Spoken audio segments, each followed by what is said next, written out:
kita lanjutkan ya kuliah kita untuk yang teori keputusan lanjut gitu. Selesai. Iya. This meeting is being recorded.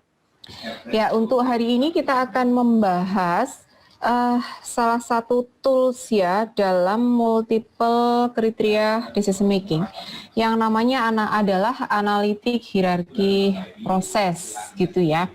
Nah, jadi di sini analitik hierarki proses itu adalah salah satu cara gitu ya, atau salah satu metode gitu, salah satu metode untuk pengambilan keputusan dengan mempertimbangkan multiple kriteria.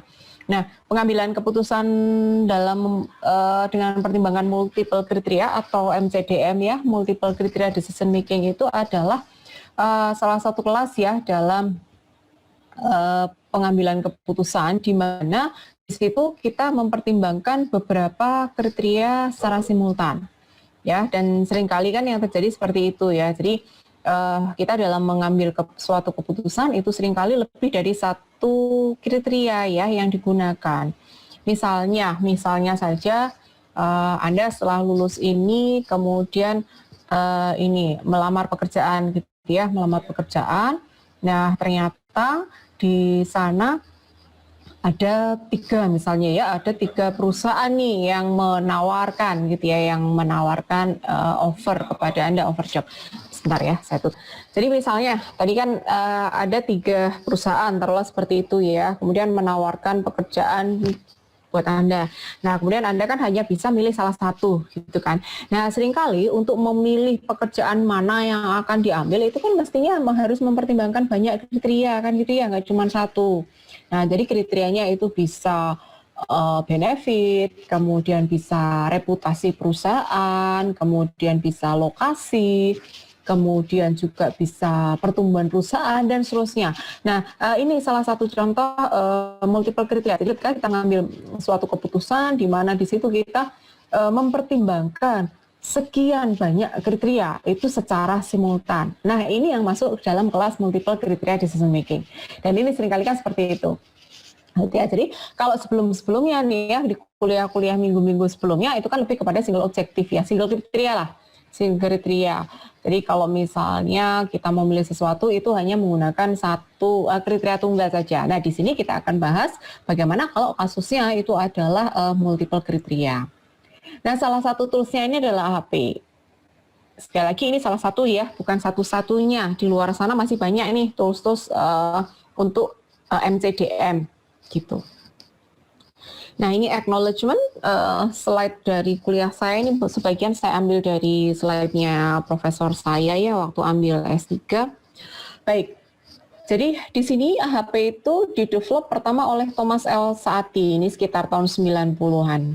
Nah, jadi dikatakan bahwa AHP ini adalah powerful tool ya untuk complex decision making proses. Nah, di sini ada 3 basic function dari AHP, yaitu yang pertama adalah menstrukturkan kompleksitas itu dengan menggunakan hierarki. Jadi misalnya saya jelaskan lewat ini saja. Tadi yang saya sampaikan ya, misalnya sebagai ilustrasi kita menghadapi job selection problem, di mana tujuannya adalah job satisfaction. Jadi di dalam AHP itu permasalahan itu kita strukturkan menggunakan hierarki seperti ini. Yang di level 1 paling atas ini goal, tujuan, itu tergantung dari tujuannya apa, kita objektifnya ya, objektif functionnya itu kira-kira apa. Jadi misalnya goalnya ini adalah job satisfaction, tahulah seperti itu. Ya, kepuasan terhadap pekerjaan, gitu ya, memilih pekerjaan mana sih yang paling memuaskan untuk dia, yang terbaik untuk dia. Nah, kriterianya apa gitu ya. Jadi apa sih yang dijadikan kriteria gitu dalam menentukan the best job gitu. Nah, mungkin yang pertama benefit. Gitu ya. Bisa jadi kriteria pertama adalah benefit. Kemudian yang kriteria kedua itu misalnya reputasi perusahaannya. Reputasi perusahaan. Kemudian yang ketiga apa?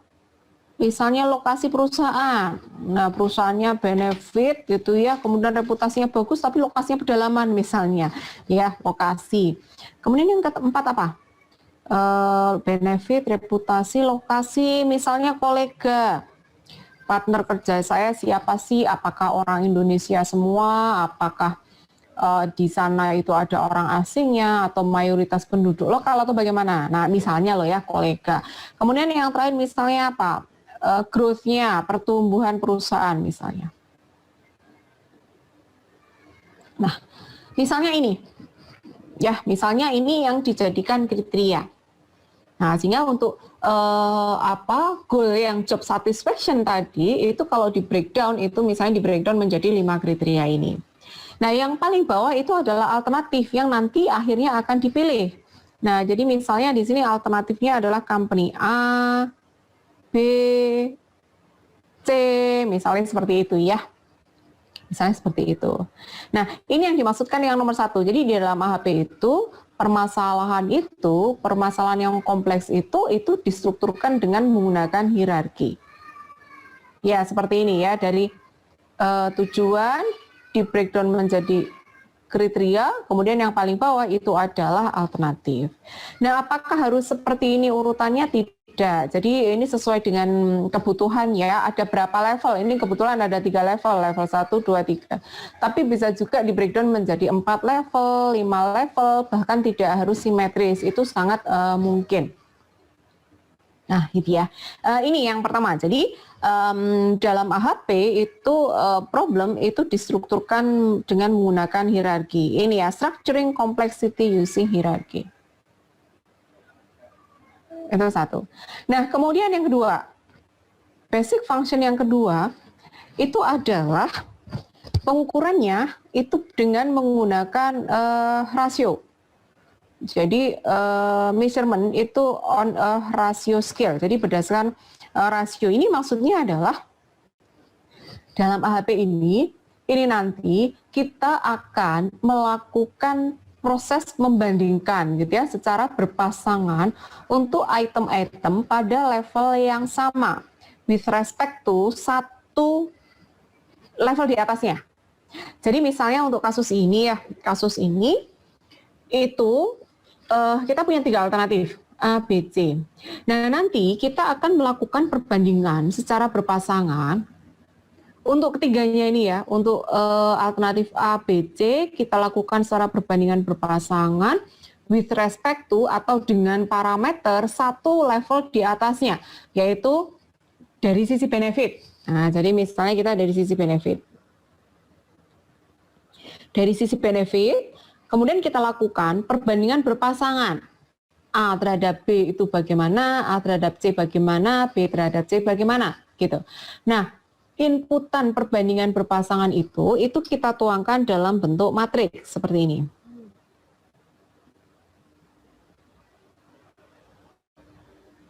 Nah, misalnya seperti itu, ya. Nah, jadi di sini ini A terhadap A itu ya dia dibandingkan dengan dirinya sendiri, kemudian A terhadap B nanti entry-nya di sini, A terhadap C itu di sini, dan seterusnya. Dan ini dilakukan secara berpasangan. Gitu ya, dalam nanti itu dituangkan dengan matriks. Nah, ini untuk kriteria benefit. Nanti demikian juga untuk reputasi, kita bandingkan secara berpasangan. Jadi dari sisi reputasi A dengan B itu bagaimana, A dengan C bagaimana, B dengan C bagaimana, dan seterusnya. Begitu ya, itu dari sisi reputasi. Kemudian juga dengan lokasi dan seterusnya. Sehingga kita akan mempunyai, ini ada 5 kriteria, berarti kita akan punya 5 matriks perbandingan berpasangan ukuran 3x3 karena kita membandingkan 3 item yaitu A, B, C tadi. Nah, itu satu ya, bandingkan sini. Kemudian kita naik satu level di atasnya. Nah, satu level di atasnya ini kriteria benefit, reputasi, lokasi, kolega, pertumbuhan gitu kan. Nah, di sini kita akan mempunyai satu matriks ukuran 5x5. Nah, sehingga totalnya kita akan mempunyai 5 plus 1 matriks ya, 6 matriks. Sudah bayang ya. Jadi di sini nanti data dalam AHP itu adalah dalam bentuk matriks perbandingan berpasangan, di mana kita akan membandingkan secara berpasangan gitu ya, berpasangan untuk item-item dalam satu level dengan parameter satu level di atasnya. Nah, begitu. Nah, ini adalah entry dari AHP. Nah, kenapa kok perbandingan berpasangan gitu ya? Orang itu cenderungnya akan lebih mudah gitu ya, akan lebih mudah ketika diminta untuk membandingkan dua hal. Dibandingkan ketika membandingkan N item secara simultan. Nah, jadi bandingkan dua item itu kita bisa lebih mudah, kemudian lebih presisi gitu ya, lebih presisi ketika kita membandingkan dua. Nah, itulah idenya, sehingga ini dibandingkan secara berpasangan gitu. Jadi meskipun kita akan membandingkan 5 item, 6 item, tapi tetap perbandingan berpasangannya itu adalah dua-dua. Nah, ini yang dimaksud dengan ini, measurement, measurement on ratio scale. Jadi perhitungannya atau entry datanya itu adalah berdasarkan rasio scale. Nah, yang ketiga adalah sintesis. Nah, ini maksudnya bagaimana? Jadi yang pertama tadi, permasalahan itu kan kita breakdown menjadi hierarki. Kemudian di sini seolah-olah itu kan perhitungan itu dilakukan secara parsial ya, dilakukan terpecah-pecah gitu. Jadi kan udah dibentuk hierarki, kemudian dihitung ini misalnya tadi perbandingan berpasangan antara A, B, C dengan satu parameter di atasnya, yaitu dari sisi benefit A, B, C dibandingkan, dari sisi reputasi A, B, C dibandingkan, dari sisi lokasi A, B, C dibandingkan, dan seterusnya. Nah, begitu ya. Ini jadi dikerjakan sendiri-sendiri. Sehingga karena dia itu di breakdown kemudian dikerjakan secara parsial sendiri-sendiri, maka asumsi dalam AHP, asumsi dasar dalam AHP itu adalah antar kriteria itu saling independen. Jadi kriteria itu saling independen.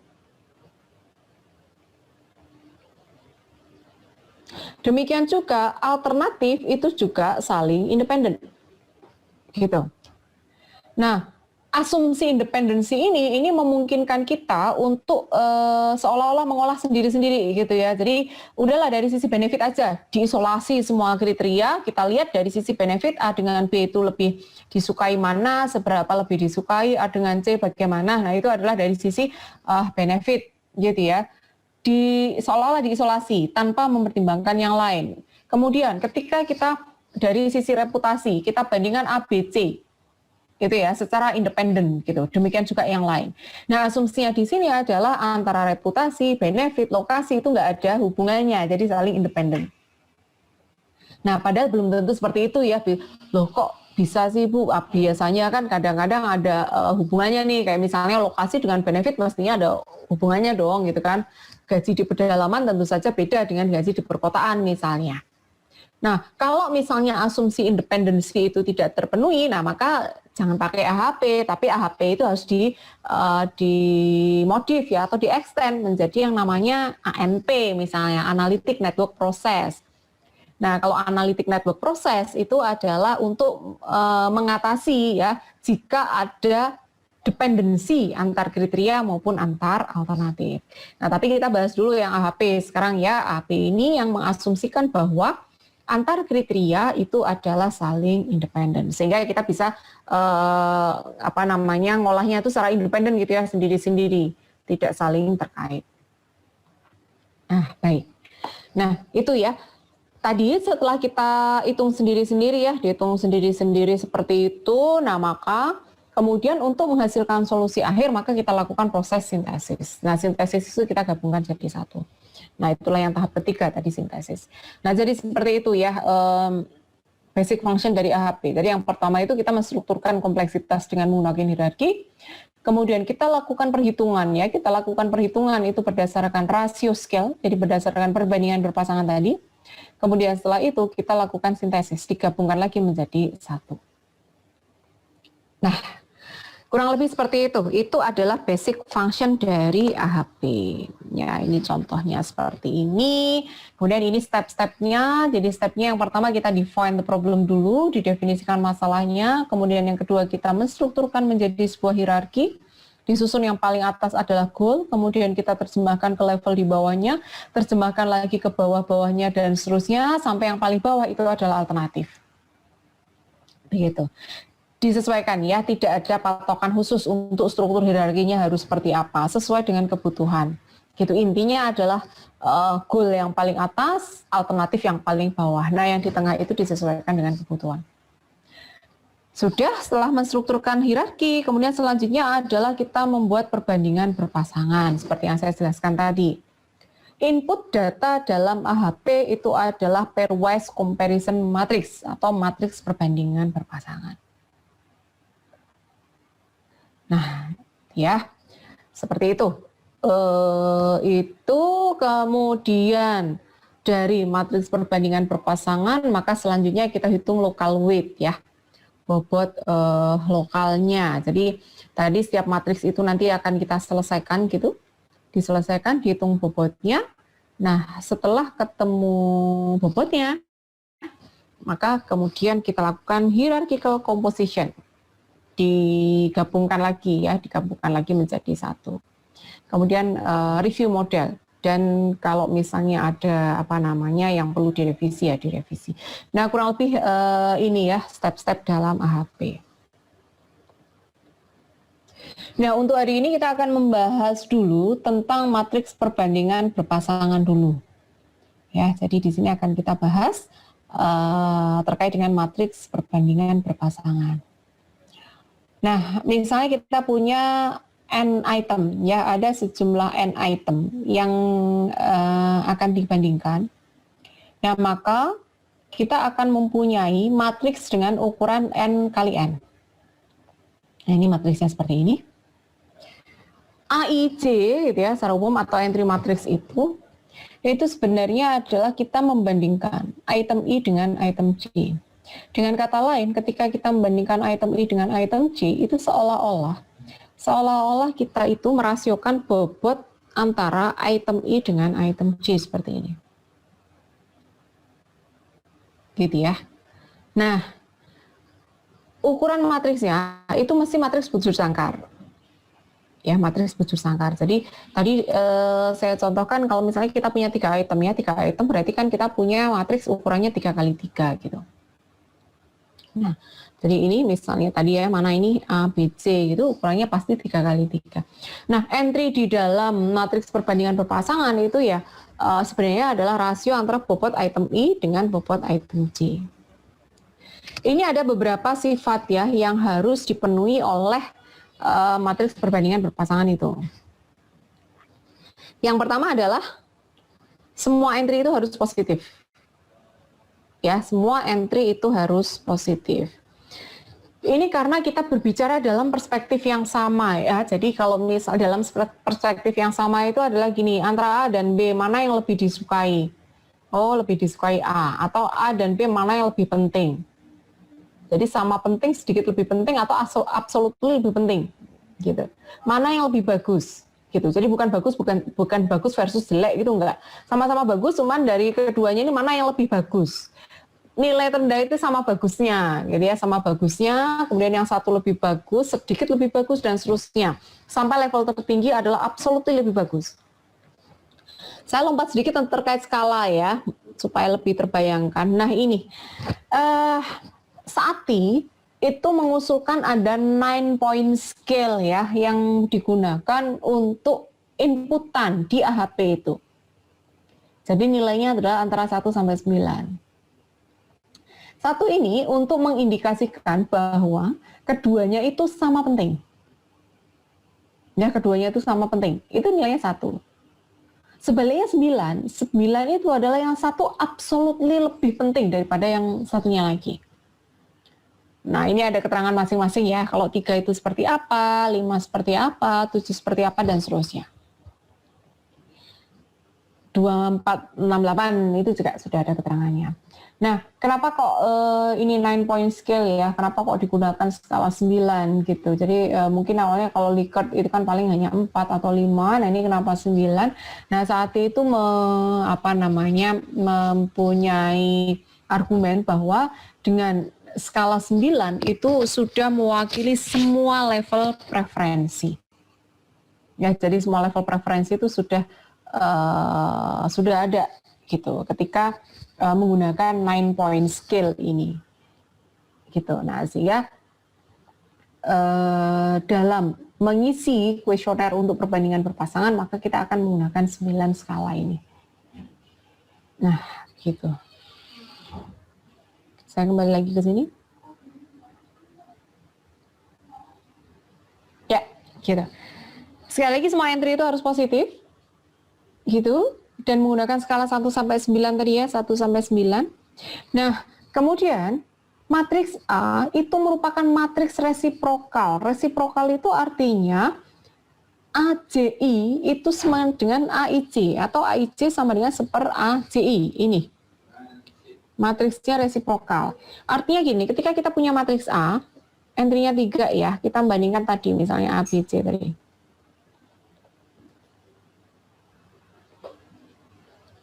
Nah, A dibandingkan A mestinya sama. A dengan B, ini mana yang lebih penting? Oh, A dengan B itu misalnya sedikit lebih disukai A. Oh, berarti ini nilainya 3 misalnya. Bagaimana dengan A dengan C? A dengan C lebih disukai B, kita tahu ya, lebih disukai A lah, biar gampang dulu ya. Oke, ini nilainya 5 misalnya. Nah, ketika kita ngisi A dengan B itu 3, maka B jika dibandingkan dengan A ini adalah sepertiga. Nah, itu maksudnya resiprokal itu seperti itu. Ya, jika A lebih disukai daripada B, kemudian dengan intensitinya itu 3, maka ketika dibalik jadi B terhadap A gimana ya? Sepertiga gitu. Ya, kemudian B dengan B ini 1, B dengan C, mana yang lebih disukai? Misalnya lebih disukai dengan B, misalnya atau sama lah, misalnya sama, B dengan C itu sama, ya berarti 1 gini. Ya, C dengan A dengan C tadi 5, berarti C dengan A ya 1/5. C dengan B, tadi B dengan C 1, ya ini 1. Nah, seperti itu. Ini yang dimaksud dengan reciprocal matrix. Dan yang ketiga adalah diagonal elemen dari matriks A itu nilainya 1 ya, karena dia dibandingkan dengan dirinya sendiri. Jadi ya seperti itu. Jadi ini adalah sifat-sifat dari matriks perbandingan berpasangan ya. Jadi seperti itu, entry-nya itu harus positif karena dia dalam perspektif yang sama menggunakan skala 1 sampai 9.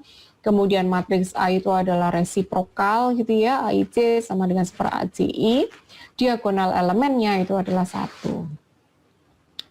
Nah, kemudian kalau Anda perhatikan ya di contoh matriks A saya tadi, ini jumlah entry-nya dengan sifat bahwa matriks A itu adalah harus resiprokal, maka jumlah entry-nya itu adalah 3 ya. Jumlah entry-nya kan hanya diagonal elemen di atas itu ya, karena yang bawah itu kan tinggal seper yang atas aja. Gitu ya. Nah, sehingga seperti itu toh. Nah, sehingga di sini jumlah entry dari matriks itu secara umum adalah N dikalikan N-1 dibagi 2. Nah, sehingga ketika tadi N-nya itu 3, maka jumlah entry atau jumlah data yang dibutuhkan, jumlah pertanyaan yang harus kita tanyakan itu adalah jumlah datanya ya, itu adalah sama dengan 3 dikalikan 3 dikurangi 1 dibagi 2, yaitu 3. Nah, itu. Seperti itu ya. Nah, kemudian, berdasarkan entry datanya ya, matriks perbandingan berpasangan itu, matriks kita itu bisa dibedakan menjadi perfectly consistent dan imperfectly consistent matriks. Jadi matriks kita itu bisa matriks yang perfectly consistent dan juga bisa yang imperfectly consistent. Nah, kita akan tinjau satu-satu ya. Perfectly consistent matriks. Ya. Untuk matriks yang perfectly consistent, gitu, itu adalah matriks di mana semua entry-nya itu memenuhi persyaratan ini. Ya, jadi matriks dikatakan perfectly consistent matriks itu jika semua entry-nya itu memenuhi persamaan itu. AIC sama dengan AIK kali AKJ. Nah, kita lihat. Ini adalah contoh matriks yang perfectly konsisten. Nah, kita cek A12 itu ini. setengah, A23 itu adalah 6, maka A13 itu sama dengan 12 kali A23. Jadi ini depan-depan, belakang-belakang gitu ya. Anda bisa cek yang lain ya, misalnya A23 berarti kalau dia perfectly konsisten harusnya memenuhi A21 kali A13. Depan-depan, belakang-belakang gitu. Nah A21 berapa? A21 itu 2 ya. A13 itu 3, A23 itu 6. Sama. Di sini entry-nya kan ada 3 ya, karena matriks 3 kali 3 berarti kan entry-nya 3 ya. Ini sama itu.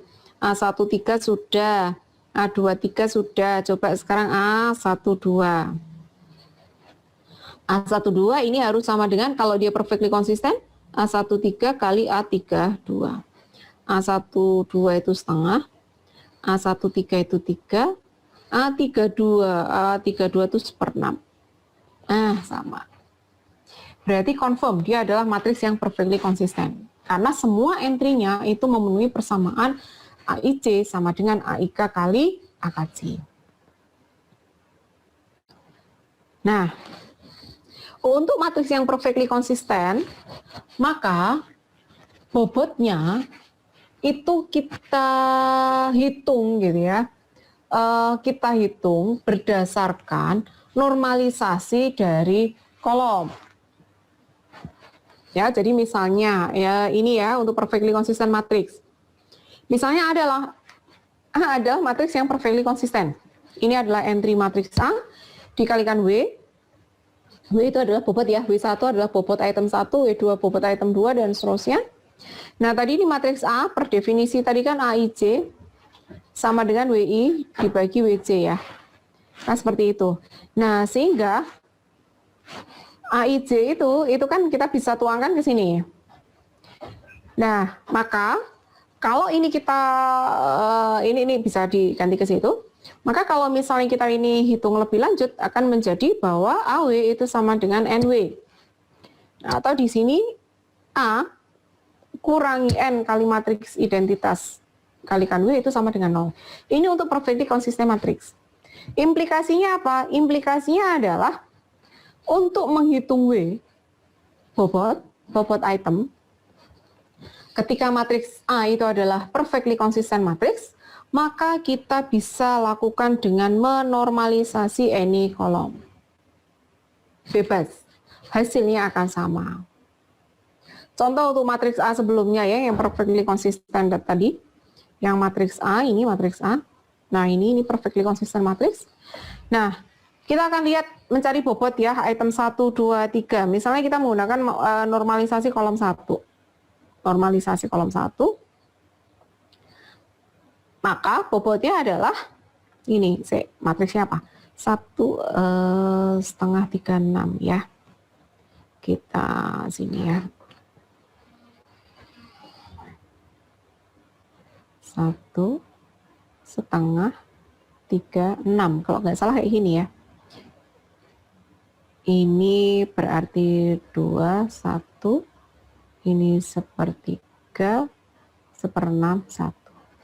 Gitu ya. Ya. Oke. Ini matriks perfectly konsisten yang tadi, kita bisa menggunakan normalisasi kolom pertama. Nah, normalisasi kolom pertama, bobot yang pertama adalah, berarti ini 1, ini ya, 1 dibagi 1 tambah 2 tambah 1/3, 0,3. Demikian juga untuk bobot item 2, yaitu 2 dibagi 1 ditambah 2 tambah 1/3, dan seterusnya. Ketemu bobotnya itu. Pakai kolom pertama. Kita coba, kalau misalnya second column. Bagaimana dengan menggunakan second column? Second column berarti nanti W1 itu sama dengan setengah dibagi setengah tambah 1 tambah 1/6. Susah ya pecahan ya. W2 1 dibagi setengah tambah 1 tambah 1/6. Kemudian W3 W3 itu berapa? 1/6. 1/6 dibagi setengah tambah 1 tambah 6, 1/6. Itu pakai second column. Yang paling gampang pakai third column ya. Third column, bobot 1, 3 dibagi 3 plus 6 plus 1. Wah, ini 0,3 karena 3/10. W2, 6 dibagi 3 plus 6 plus 1. Ini 0,6. B3, 1 dibagi 3 plus 6 plus 1, 0,1. Nah, ini sama persis kan? Sama persis dengan ini. Nah, bisa kita lihat di sini untuk yang perfectly consistent matrix, itu kita menggunakan kolom 1, 2, maupun 3, itu akan menghasilkan hasil yang sama. Tapi syaratnya itu tadi, bahwa matriks kita itu harus perfectly konsisten, di mana perfectly konsisten itu artinya untuk setiap entry harus memenuhi persamaan ini, AIJ sama dengan AIK kali AKJ, untuk semua entry ya. Nah, semua entry itu maksudnya semua data, karena kan tadi reciprocal matrix ya, jadi untuk semua datanya. Kalau matriksnya 3 kali 3 seperti ini, berarti kan jumlah entry datanya 3. Nah, berarti untuk ketiga data itu, pastikan dia memenuhi persamaan ini. Yang lain itu kan reciprocal ya, jadi pasti memenuhi. Ya, baik. Sayangnya matriks A itu biasanya imperfect. Kenapa? Karena entry dalam matriks tadi itu adalah berdasarkan human judgment. Begitu. Nah, karena berdasarkan human judgment itu sangat sulit sekali orang itu kalau disuruh perfectly konsisten. Ya, beda dengan kalau misalnya angka-angka itu adalah angka objektif. Jadi gini, untuk dalam AHP ya, struktur AHP, itu untuk menentukan ya, kita menentukan bobotnya, itu kan decision maker, itu harus meng-assign based on their subjectivity, jadi berdasarkan subjektivitas mereka. Karena tadi, ini mana yang lebih penting, seberapa lebih penting, dan seterusnya. Kan gitu. Nah, sehingga di situ subjektivitas muncul dan itu kemungkinan besar itu akan inkonsisten, akan sulit sekali membentuk suatu matriks yang dia perfectly konsisten. Sehingga memang dalam AHP itu inkonsistensi itu adalah sesuatu yang tidak bisa dihindari. Nah, karena inkonsistensi itu adalah sesuatu yang tidak bisa dihindari, karena ini berdasarkan human judgment tadi, maka kemudian nanti di belakang akan kita evaluasi seberapa besar sih inkonsistensi itu diperbolehkan, kan gitu ya. Nah, nanti di belakang akan kita bahas gitu. Karena inkonsistensi adalah sesuatu yang nggak bisa dihindari, maka diperbolehkan. Hanya saja ada rambu-rambunya, kan gitu ya. Rambu-rambunya kapan ketika inkonsistensi itu masih diperbolehkan, kapan ketika dia itu sudah terlalu melenceng jauh, kurang lebih seperti itu. Nah, baik, kita kembali ke sini. Ketika A itu adalah imperfect, gitu, karena dia berdasarkan on human judgment, maka persamaan yang ini, yang tadi untuk yang perfectly konsisten tadi, yang perfectly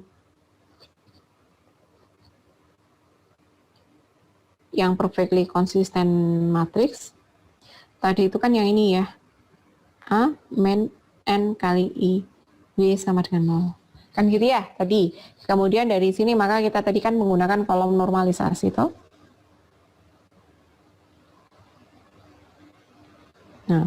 Nah, persamaan yang untuk perfectly konsisten ini tentu saja nggak berlaku kalau matriksnya itu adalah tidak perfectly konsisten. Nah, terus gimana? Nah, maka kita gunakan pendekatan ini. Jadi didekati dengan ini, A min lambda I W sama dengan 0. Ini untuk yang imperfectly konsisten.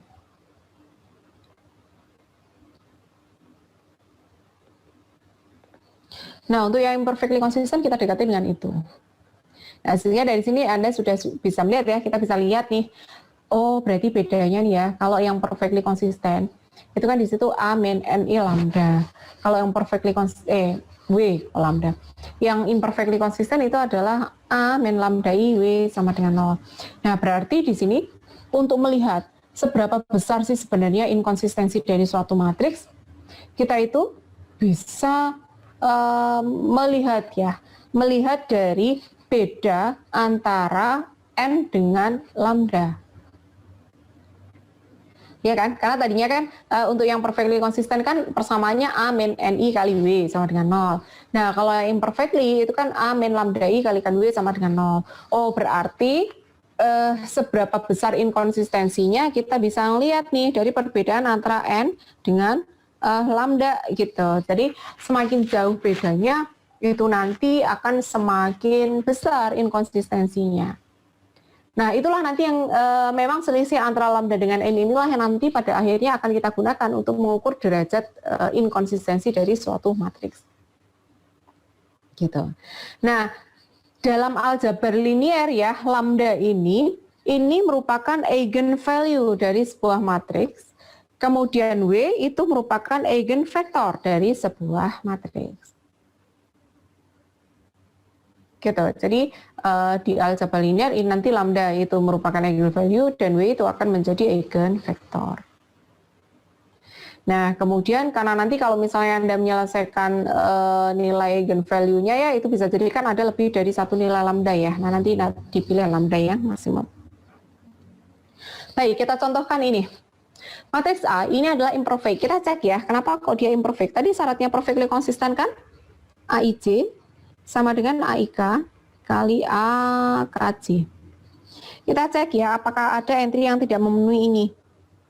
A12 itu harus sama dengan A13 kali A32. Kita cek A12 itu sepertiga, A13 itu setengah, A32 itu sepertiga. Nah, udah satu aja sudah terbukti tidak memenuhi, berarti ya ini tidak perfectly konsisten. Oke ya. Nah, kita lihat ya, kenapa sih kok ini tidak ya. Oke, kenapa kok ini tidak perfectly konsisten ya? Perbedaannya apa sih ini dengan matriks yang tadi, yang perfectly konsisten tadi? Kita cek ini ya. Ini misalnya item A, B, C, misalnya taruhlah seperti itu ya. A terhadap B itu nilainya sepertiga. Artinya dalam kondisi ini B lebih disukai daripada A. Gitu ya, kalau kita lihat entry-nya. Atau ini, A3, BA. BA ini nilainya 3. BA nilainya 3, berarti kan B lebih disukai daripada A ya. Terus lagi, bawahnya nih, CA nilainya 2. Berarti C lebih disukai juga daripada A. Nah, B lebih disukai daripada A, C lebih disukai daripada A. Nah, sekarang B dengan C gimana? B dengan C itu nilainya 3. Berarti B lebih disukai daripada C. Kesimpulannya urut-urutannya adalah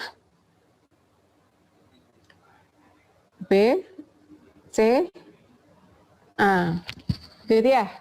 Kesimpulannya urut-urutannya seperti itu. Ya. Nah, kita lihat yang tadi, yang perfectly konsisten. Ini ya, perfectly konsisten ini. Kita lihat ini misalnya ABC tadi. Ini B lebih disukai daripada A.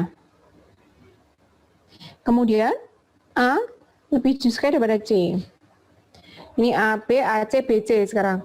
B lebih disukai daripada C. Urutannya berarti B, A, C. Betul ya, seperti itu ya. Oke, dari dua-duanya ini sebenarnya semuanya sudah konsisten. Kita lihat perbandingannya. Ketika dia mengevaluasi B terhadap A, Anda lihat entry-nya, B terhadap A, 2. Di sini 2 ya, dia ngisinya 2 kan, B dibandingkan dengan A. Kemudian A dengan C. A dengan C dia ngisi 3. 3. B dengan C dia ngisi berapa? 6. Which is 6 itu adalah B terhadap A itu adalah 2, A terhadap C itu 3, berarti A terhadap C ya 6, 2 kali 3 kan itu ya. Nah, kita bandingkan dengan yang ini. Dari sisi urutan tidak masalah, sekarang kita lihat entry B terhadap C. B dengan C berapa dia? 3 ya. Kemudian C dengan A? C dengan A 2. Bagaimana B dengan A? B dengan A 3. Nah, Anda lihat di sini, ini konsisten dari sisi urutannya.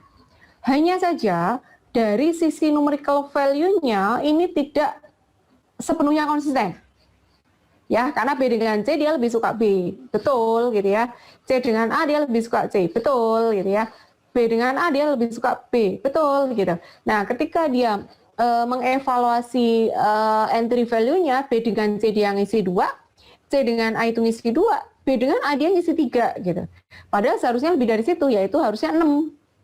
Nah, yang ini yang terjadi di perfectly consistent matrix. Nah, seperti itu kurang lebih ya. Dan realnya orang itu kalau ini kan hasil dari kuesioner ya, orang itu kalau ngisi kuesioner kan ya nggak sempat mikir toh. Tadi misalnya antara B dengan A, oh ngisinya 2, 3 gitu ya. C dengan A, dia ngisinya 2. Kemudian ditanyakan B dengan A, kan nggak sempat ngitung ya, tadi B sama C berapa ya, C dengan A berapa ya, oh berarti ini harus kalikan, kan enggak. Dia kan independen, jadi ngisi apa adanya sesuai dengan dia yang, sesuai dengan asumsi dia gitu ya, perspektif dia gitu. Nah, sehingga ini contoh ya, contoh kenapa kok entry itu bisa imperfectly konsisten itu seperti itu. Karena pertanyaannya adalah berpasangan dua-dua gitu. Nah, sehingga ketika di cross check keseluruhannya belum tentu entry-entry-nya itu menjadi konsisten. Nah, ini ya sekilas tentang kenapa kok dia itu imperfectly konsisten begitu. Nah, baik. Terus bagaimana dong kalau misalnya matriksnya itu adalah imperfectly konsisten gini? Gimana untuk menghitung bobotnya gitu? Ya, baik. Tadi untuk imperfectly consistent matrix kita kan ini ya. Persamaan yang kita gunakan adalah ini. A dikurangi lambda I kalikan W sama dengan 0. Matriks A itu. A min lambda I berarti matriks A min lambda I. Matriks A min lambda I itu berarti 1 sepertiga setengah, 3, 1, 3, 2 sepertiga 1, dikurangi lambda, I itu matriks identitas ya, jadi 1, 0, 0, 0, 1, 0, 0, 0, 1. Ini sama dengan 1 min lambda sepertiga setengah, 3, 1 min lambda, 3, 2, sepertiga 1 min lambda. Nah, itu adalah matriks A min lambda I. Oke, sehingga di sini matriks A min lambda I W berarti 1 min lambda sepertiga setengah, 3, 1 min lambda, 3, 2, sepertiga 1 min lambda. Kalikan W. W1, W2, W3. Sama dengan 0. Nah, jadilah persamaan ini. Sehingga ini menjadi 1 min lambda kali W1 tambah sepertiga kali W2 tambah setengah kali W3 sama dengan 0 dan seterusnya. Kita punya 1, 2, 3 persamaan. Jadi kita punya 3 persamaan. 3 persamaan variabel yang tidak diketahui berapa? 4, yaitu lambda, W1, W2, W3. Nggak bisa diselesaikan ya. Nah, sehingga solusi untuk ketiga persamaan ini ada hanya jika determinan dari koefisien matriks A min lambda I itu sama dengan 0. Nah, ini. Masih ingat cara menentukan determinan matriks? Kalau bagi Anda yang sudah lupa ya dibuka lagi ya catatan gimana sih cara menentukan determinan dari suatu matriks. Oke, ini contoh lah.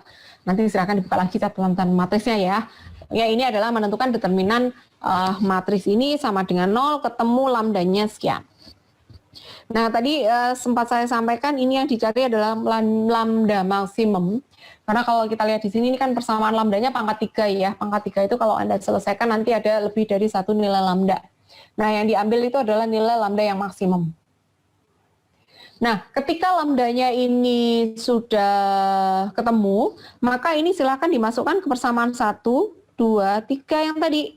Nah, ini persamaan 1, 2, 3 itu. Dimasukkan ke situ. Persamaan 1, 2, 3, sehingga akan menjadi yang di sini ya, ketika lambdanya dimasukkan. 3 persamaan, 3 variabel tidak diketahui bisa diselesaikan, sehingga akan kita dapatkan nilai W-nya seperti ini. Nah, itu stepnya. Ya, untuk yang imperfectly consistent matrix. Seperti itu. Jadi, Untuk yang matriks yang imperfectly konsisten, di sini nilai lambda itu didekati dengan eigenvalue, nilai W didekati dengan eigenvector.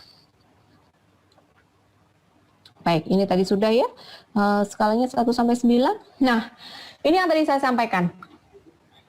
Ya, jadi karena inkonsistensi dalam AHP itu adalah sesuatu yang tidak bisa dihindari, maka diperbolehkan. Inkonsistensi itu diperbolehkan. Asalkan dalam batas waktu tertentu.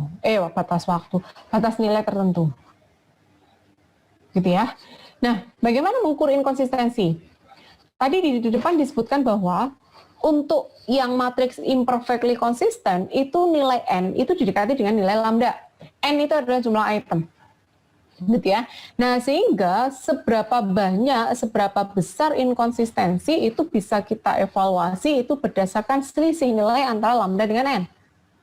Nah, yang itulah yang didefinisikan dengan yang namanya konsistensi indeks, yaitu selisih antara lambda dengan n. Jadi lambda maksimum dikurangi n dibagi dengan n-1. Nah, sehingga dari sini bisa kita lihat bahwa sebenarnya CI, konsistensi indeks, itu merupakan alat untuk mengukur inkonsistensi ya, bukan konsistensi, karena semakin tinggi nilainya artinya semakin besar nilai inkonsistensinya.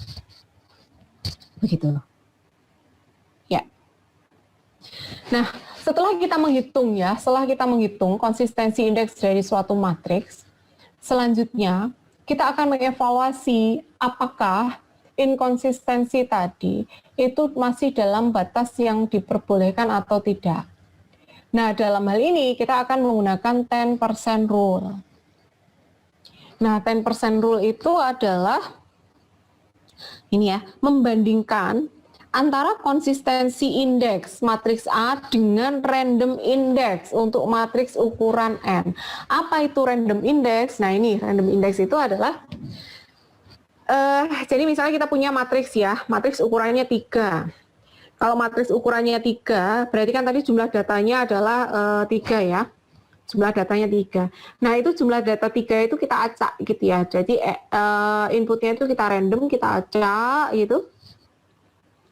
Diacak, di random. Kemudian untuk setiap matriks yang terbentuk, itu kita hitung CI-nya, konsistensi indeksnya. Kemudian diganti lagi entry-nya. Kemudian dihitung CI-nya, dan seterusnya. Semua entry, sampai semua possible entry itu semua possible entry itu di-generate gitu, kemudian dihitung CI-nya, konsistensi indeks, di rata-rata. Nah, nilai rata-rata itulah yang dinamakan dengan random index. Jadi random index yang 0,58 ini adalah rata-rata konsistensi indeks dari seluruh matriks berukuran 3x3. Matriksnya yang tadi ya, yang dengan aturan AHP tadi ya, jadi semua entry-nya positif, diagonal elemen 1, reciprocity, nah yang seperti itu. Tapi entry-nya itu diacak, di random, di generate banyak itulah ya, kemudian untuk masing-masing matriks itu dicari CI-nya. Nah, terus rata-ratanya itulah yang menjadi random index, dan seterusnya, ini sampai dengan 15. Oke. Nah, matriks yang inkonsistensinya itu masih diperbolehkan gitu ya, dalam batas masih diperbolehkan itu jika konsistensi rasionya itu lebih kecil dari 0,1, sehingga masih inkonsistensinya masih dalam batas yang diperbolehkan atau acceptable gitu, masih bisa dipakai lah intinya matriks itu. Nah, sehingga sebaliknya, kalau CR-nya itu lebih besar dari 0,1, maka harus dievaluasi lagi nih matriksnya. Jadi need to reassess ya dari entry-entry tadi untuk mengurangi level inkonsistensinya. Nah, seperti itu ya. Oke, baik. Terus gimana dong kalau misalnya tadi ya CR-nya, konsistensi rasionya ternyata terlalu besar gitu. Ternyata terlalu besar nih inkonsistensinya, CR-nya terlalu besar. Kalau CR-nya terlalu besar, maka mau nggak mau kita harus merevisi entry matriks kita itu. Nah, terus merevisinya gimana? Apakah semua entry harus kita bongkar gitu? Nah, ini ada beberapa prosedur ya yang bisa dipakai. Yang pertama dicek dulu, siapa tahu ada typo. Typo ini terutama terkait dengan reciprocity property ya. Tadi kan entry dari matriks itu kan biasanya diagonal elemen ke atas ya. Ya, jadi yang seperti saya ilustrasikan tadi, kalau 3x3 itu berarti entry matriksnya kan hanya 3 item. Nah, sementara yang bawah itu adalah reciprocal, yaitu seper atasnya. Nah, dicek gitu ya, apakah ada nggak yang salah, jangan-jangan ada yang salah balik dan seterusnya. Intinya yang poin 1 itu adalah check for typo. Jadi ya, dicek apakah ada kesalahan entry data atau tidak. Satu. Kalau misalnya ternyata enggak, yang kedua, check for homogeneity. Jadi dilihat dari sebaran datanya. Jadi apakah dia itu idealnya itu kan tersebar ya datanya itu, karena ini terkait dengan persepsi gitu. Nah, kalau yang bermasalah itu kadang kalau misalnya kok dari semua jawaban kok milihnya 1 semua ya, atau 9 semua, atau 5 semua. Nah, ini kan dicurigai nih.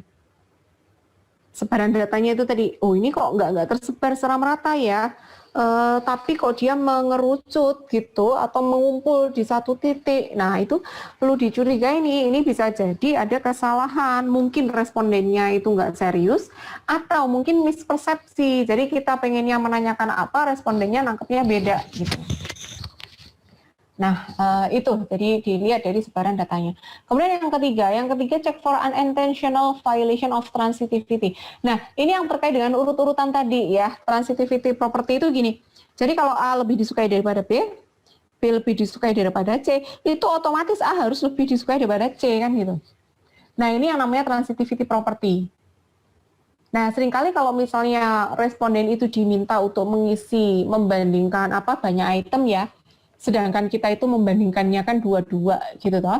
Nah, itu bisa jadi ada suatu suatu saat ya, ketika transitivity property itu tidak terpenuhi gitu. Jadi A lebih disukai daripada B lebih disukai daripada C, begitu ditanya C dengan A, dia lebih suka C misalnya. Jadi A sama B milih mana? Milih A. B sama C milih mana? Milih B. Terus C sama A milih mana? Milih C misalnya. Nah, itu kan sesuatu yang konsisten. Ya. Nah, itu. Jadi transitivity property. Ya, itu silakan dicek apakah ada yang terlanggar atau tidak. Nah, biasanya pelanggaran terhadap transitivity property itu menghasilkan penyebab error terbesar. Ya, errornya akan gede banget. Kalau ternyata 1, 2, 3 oke, nah yang terakhir nih kita cek untuk lokal konsistensinya ya. Cek untuk lokal konsistensi. Cek lokal konsistensi itu maksudnya kita cek untuk setiap item nih. Untuk setiap item ya. Jadi misalnya kita mau ngecek EIJ ya, EIJ. Kita mau ngecek item AIJ gitu. Nah, maka kita cek errornya, bisa pakai yang atas atau bisa pakai yang bawah. Nah, sebenarnya ini bukan persamaan yang sangat canggih atau apa ya, ini tuh sebenarnya persamaan sederhana. AIJ, tadi kalau di definisi di depan, AIJ itu kan WI per WJ ya, WI per WJ. Ini kan hanya dikalikan dengan WJ dibagi WI. Yang ada head-nya itu artinya bobot yang terhitung dari hasil hitungan. Yang tadi menggunakan eigenvektor tadi ya. Nah, ini kalau nggak ada error, ini kan sebenarnya saling menghilangkan ya, sama dengan 1. Itu kalau nggak ada error. Tapi ternyata kalau ada error ya nilainya jadi nggak sama dengan 1 gitu. Atau pakai yang bawah. Yang bawah juga sebenarnya persamaan sederhana. EIJ, ini mutlak AIJ itu adalah WI per WJ, dikalikan WJ, dikurangi WI bar. Kalau nggak ada error, ini kan saling menghilangkan. WI kurangi WI ini mestinya sama dengan 0 kalau nggak ada error. Tapi ketika ada error, itu ya tidak sama dengan 0. Coba kita akan aplikasikan ke sini ya, matriks kita tadi, yang ini. Saya pindah ke belakang matriksnya. Gimana ya? Sini ya, matriks A.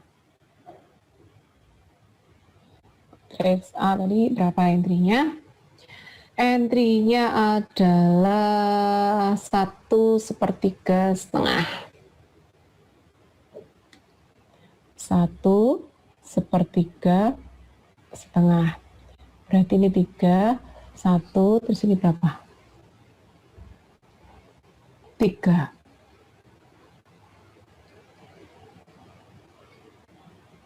Yang bawah ini berarti 2. Ini 1 2 berarti 1 2 ya. Berarti 1 3 sudah ding. Ini berarti 2 3. 1 3 ini sepertiga ya. Ini 1. Nah. Gitu. Contoh ya.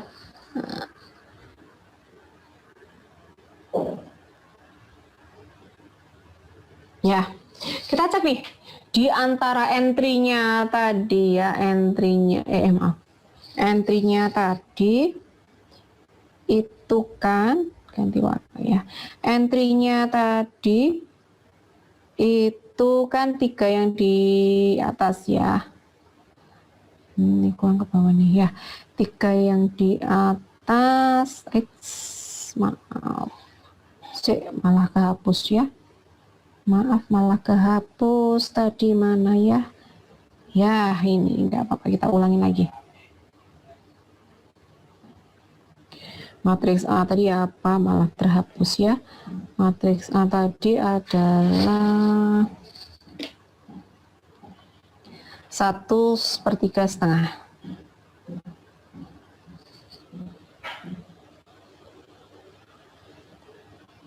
Ini 313 kalau nggak salah.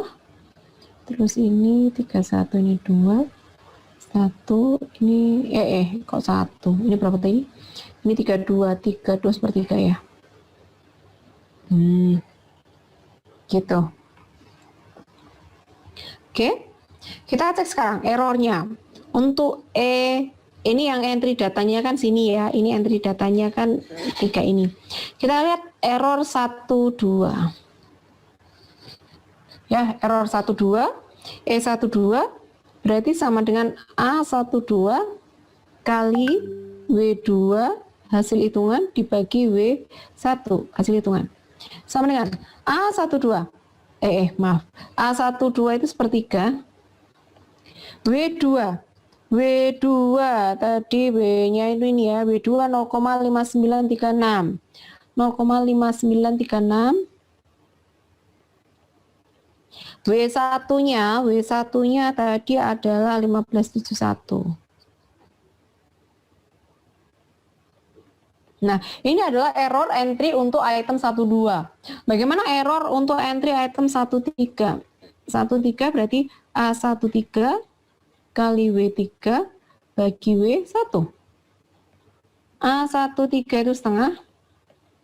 W3-nya tadi bobot ketiga tadi 2493.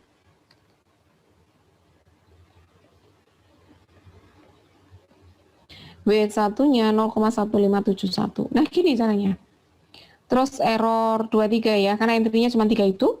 Error 23 berarti A23 kali W3 dibagi W2.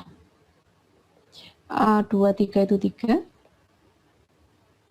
Kemudian W3 tadi berapa? 0,2493 ya. Dibagi W2. W2 itu 0,5936. Nah, ini terus Anda cari. Di antara E12, E13, dan E23 ini mana yang paling jauh dari angka 1. Nah, yang paling jauh dari angka 1 itulah yang dicurigai berkontribusi terhadap inkonsistensi terbesar. Nah, terus selanjutnya adalah ya Anda review lagi pertanyaan di item itu, gitu ya, pertanyaan di item itu. Dilihat ada masalah apa sih sebenarnya, apakah memang mispersepsi dari responden atau respondennya memang yang tidak konsisten atau bagaimana. Nah, sehingga jika perlu memang mencari lagi, gitu ya, mengambil lagi data khusus di item itu. Nah, sehingga nggak perlu membongkar semua, gitu ya, jadi cukup di situ. Nah, ini contoh dengan menggunakan cara 1. Nah, Anda juga bisa menggunakan cara yang kedua. Kalau pakai cara kedua yang ini ya yang semakin jauh ya nilainya dari 0, nah itulah yang menghasilkan atau dicurigai menjadi penyebab inkonsistensi paling tinggi. Nah, baik, itu terkait matriks perbandingan berpasangan ya yang menjadi inputan dalam AHP. Nah, sekarang metode pendekatan.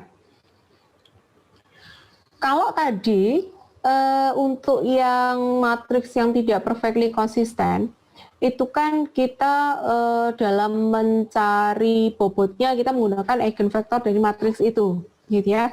Yang tentu saja sebelumnya harus kita evaluasi nih, apakah inkonsistensi dalam matriks itu masih dalam batas yang diperbolehkan atau tidak, yaitu dengan mencari nilai lambdanya, yang dalam aljabar linier itu merupakan eigenvalue-nya. Urut-urutannya kan gitu, ya. Jadi ada matriks A, kemudian kita cari lambdanya. Ini adalah untuk menghitung konsistensi ya, konsisten nggak gitu ya, konsisten. Kemudian kalau sudah oke, baru kita cari bobotnya, yaitu dengan menggunakan W, eigenvektornya, kan urutannya seperti itu. Nah, hanya saja masalahnya adalah, kalau kita menggunakan eigenvalue maupun eigenvektor, itu kalau matriksnya ukurannya besar.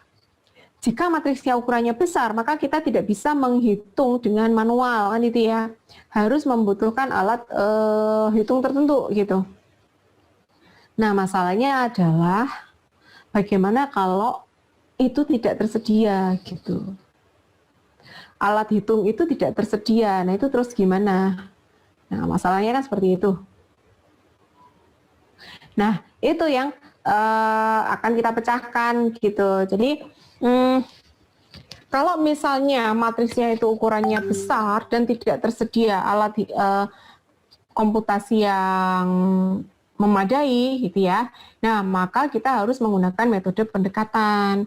Nah, metode pendekatannya apa? Nah, ini metode pendekatannya ini ada dua, yaitu row geometric mean dan kolom normalisasi. Kita bahas satu-satu ya. Di sini aja langsung ke sininya. Row geometric mean ini adalah matriks kita tadi yang imperfectly konsisten tadi. Row geometric mean itu intinya adalah kita mencari geometric mean untuk setiap baris. Geometric mean itu dicari dengan ini, mengalihkan semuanya, semua entry dalam satu baris itu terus diakar. Udah ketemu geometric mean untuk yang pertama, kedua, ketiga. Nah, bobotnya itu adalah dengan cara menormalisasi tadi. Ya, kita normalize weight. Jadi dinormalisasi gitu ya, dinormalisasi bobotnya, yaitu ini dijumlahkan toh, ini jumlah. Nah, kemudian bobotnya ya tinggal dinormalisasi aja, jadi 0,55 dibagi dengan 3,5 dan seterusnya mendapatkan itu. Nah, ini adalah yang digunakan untuk pendekatan bobotnya. Nah, bagaimana untuk ngitung lambdanya? Karena mau nggak mau kan kita harus mengukur ya, apakah matriks kita itu inkonsistensinya itu masih dalam batas yang diperlukan atau tidak gitu. Nah, sehingga kita harus menentukan lambdanya. Nah, lambdanya itu kita hitung dengan misalnya dengan menggunakan baris pertama. Baris pertama berarti 1 dikalikan bobotnya ini, ditambah 1/3 kalikan bobotnya, setengah kali bobotnya, karena menggunakan baris pertama ini dibagi dengan bobot yang baris pertama. Bagaimana kalau kita menggunakan second row? Kalau menggunakan second row, maka lambda itu didekati dengan 3 kali 0,1571 ditambah 1 kali 0,5936 ditambah 3 kali 0,2493. Karena kita pakai baris yang kedua, maka ini harus dibagi dengan 0,5936 begitu. Demikian juga nanti kalau Anda menggunakan baris ketiga. Bisa jadi nilainya beda-beda. Lalu kalau beda-beda gimana? Di rata-rata saja. Nah, kebetulan saja di sini dengan menggunakan first row ini nilainya persis sama dengan yang menggunakan eigenvalue ya, sehingga berhenti di situ. Tapi tidak selalu seperti itu gitu. Jadi kalau tidak selalu seperti itu, silakan Anda hitung semuanya untuk semua row, kemudian di rata-rata itu akan menjadi nilai lambda. Sekali lagi ini adalah metode pendekatan ya, heuristik gitu, metode pendekatan. Metode pendekatan, sehingga ini ada suatu matriks seperti itu dengan metode pendekatan. Kita dapatkan W-nya dulu, baru lambdanya. Makanya ini kan kebalikannya ya, urutannya dengan yang golden standard. Golden standardnya tadi menggunakan eigenvektor, eigenvalue ya. Jadi kalau untuk kepentingan riset, kepentingan tesis itu saya sarankan menggunakan eigenvektor dan eigenvalue karena ada fasilitas untuk menghitung gitu ya. Tapi kalau butuh keputusan yang cepat gitu ya, butuh keputusan yang cepat, ya sudah bisa menggunakan ini, geometric mean. Nah, hanya saja di sini kan berarti menghitung W dulu, baru menghitung lambdanya gitu ya. Ya namanya aja metode pendekatan. Oke, itu yang pertama. Yang kedua, kolom normalisasi. Nah, untuk kolom normalisasi ini sebenarnya adalah seolah-olah mengasumsikan bahwa matriksnya adalah perfectly consistent.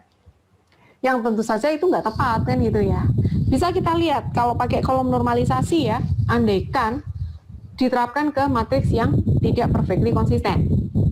Kalau tadi di depan, kalau kita menggunakan metode kolom normalisasi ini untuk menyelesaikan matriks yang perfectly konsisten, itu mau normalisasi kolom 1, kolom 2, atau kolom 3 itu hasilnya sama. Ya kan? Tapi bisa kita lihat untuk ini, matriks ini ya, ketika tidak perfectly konsisten. Kita lihat normalisasi pakai kolom 1, kolom 2, kolom 3 hasilnya beda semua gitu. Nah, sehingga ketika kita menggunakan pendekatan ini, maka yang dilakukan adalah dengan merata-rata untuk setiap baris gitu. Nah, caranya sama dengan tadi, ini rata-rata di setiap baris. Lambdanya itu caranya dengan tadi ya, misalnya untuk first row, lambdanya ini ya berarti 1 dikalikan 0,1593 ditambah sepertiga kali 0,5889 ditambah setengah 0,2518. Karena menggunakan baris pertama dibagi 0,1593. Itu baris pertama. Nanti baris kedua ya tinggal pakai baris kedua dan seterusnya. Jika kita bandingkan performance-nya, ini adalah golden standarnya ya, ini golden standard. Idealnya pakai ini. Kita bandingkan kalau geometric mean sama kolom normalisasi, ya jelas di sini ada trade off ya antara simplicity dan akurasi. Di sini geometric mean itu lebih bagus dibandingkan dengan kolom normalisasi. Ya, itu metode pendekatan. Ya, saya kira itu. Ini adalah tentang matriks perbandingan berpasangan ya. Mungkin sampai sini dulu, silakan saya buka sesi diskusi dan tanya jawab. Monggo kalau ada yang ingin didiskusikan. Ya, untuk entry-nya dulu. Jadi untuk entry dalam AHP itu kan bentuknya matriks perbandingan berpasangan ya. Sehingga kita ngulek-ngulek dulu deh untuk yang matriks perbandingan berpasangan ini dulu. Nah, sedangkan untuk nanti constructing hierarki dan contoh-contoh soalnya nanti akan kita bahas kemudian. Gitu ya. Monggo silakan kalau ada yang ingin ditanyakan dulu. Saya buka sesi untuk diskusi dan tanya jawab dulu. Mau nanya, Bu? Ya, silakan Mas. Yang tadi kan pakai skala 1 sampai 9 ya, Bu? Ya, yang dari Sati itu. Nah, itu misalkan kita mengambil perbandingan berpasangan dua ini ya, item ya. Katakanlah kita ada 4 item atau 5 item, terus kita membuat semacam survei gitu, Bu. Misalkan nanti kan disebar, itu misalkan ada banyak beda-beda hasilnya. Terus bagaimana ya Bu cara menuangkan di dalam, ada yang isi A sama B lebih prefer B, terus ada yang isi prefer A berapa, itu gimana ya Bu? Baik, ya pertanyaannya adalah kalau respondennya lebih dari 1 gitu ya Mas ya, kira-kira ya. Jadi ada untuk satu pertanyaan, responden 1 jawabnya 5, responden 2 jawabnya 1/3, misalnya kayak gitu ya. Ya, kalau memang seperti itu, sekarang gini, andaikan awalnya ya, ini nanti detailnya awalnya misalnya kita asumsikan bahwa responden itu mempunyai bobot yang sama. Nah, maka yang kita lakukan adalah kalau misalnya mereka itu memang mengisi sendiri-sendiri, kemudian kita nanti yang akan mengolah, maka yang kita lakukan adalah kita merata-ratakan saja, jadi semua pendapat mereka gitu Mas. Begitu. Jadi di rata-rata dianggap saja mereka semua benar kan gitu ya, dianggap saja itu terus kita rata-ratakan, nah baru nilai rata-rata itulah yang akan kita masukkan ke dalam matriks. Begitu Mas, tapi individually untuk yang setiap responden ya mereka ngisi dengan 1 sampai 9 itu. Karena memang desain awalnya untuk AHP sebenarnya adalah untuk single decision maker gitu ya. Sehingga kalau misalnya akan kita adopsi untuk yang group decision making gitu kan. Nah, sehingga di mana satu angka ini adalah agregat dari semua, ya sudah kita ambil aja nilai rata-rata dari semua. Nah, mungkin bisa kita lakukan pembulatan gitu supaya bisa entry-nya 1 sampai 9 misalnya. Tapi anyway itu adalah hasil rata-rata dari pendapat semua mereka. Nah, terus tadi kalau misalnya bertentangan yang satu lebih milih A dibandingkan B, sementara yang satu B dengan C, lebih milih B dibandingkan A misalnya. Nah, andaikan mereka itu dianggap kontribusinya sama, ya enggak apa-apa, itu nanti akan dimasuk ke rata-rata. Itu satu caranya merata-ratakan. Yang kedua caranya adalah bagaimana kalau misalnya grup seperti ini adalah ya mereka disuruh diskusi, kemudian nilai nilai yang dimasukkan ya nilai kesepakatan. Nah, itu bentuk lain lagi. Begitu Mas. Jadi tergantung. Kalau misalnya objeknya memang sedikit, jadi orangnya itu adalah hanya 3 orang, ya sudah mereka disuruh kumpul aja, suruh menentukan gitu ya. Tapi kalau misalnya tidak, responden Anda misalnya ada banyak gitu, nah kemudian tidak memungkinkan mereka untuk melakukan diskusi, ya sudah mereka disuruh ngisi sendiri-sendiri, kemudian kita rangkum aja hasilnya dari mereka. Begitu Mas Fahrudin? Iya Bu, terus kalau misalkan ini Bu, ketika membuat suatu survei gitu, terus A dibandingkan dengan B, tetapi pernyataannya diganti positif sama negatif, kadang itu kan nggak sesuai Bu, terus kita masukinnya gimana ya Bu? Positif negatif misalnya maksudnya gimana?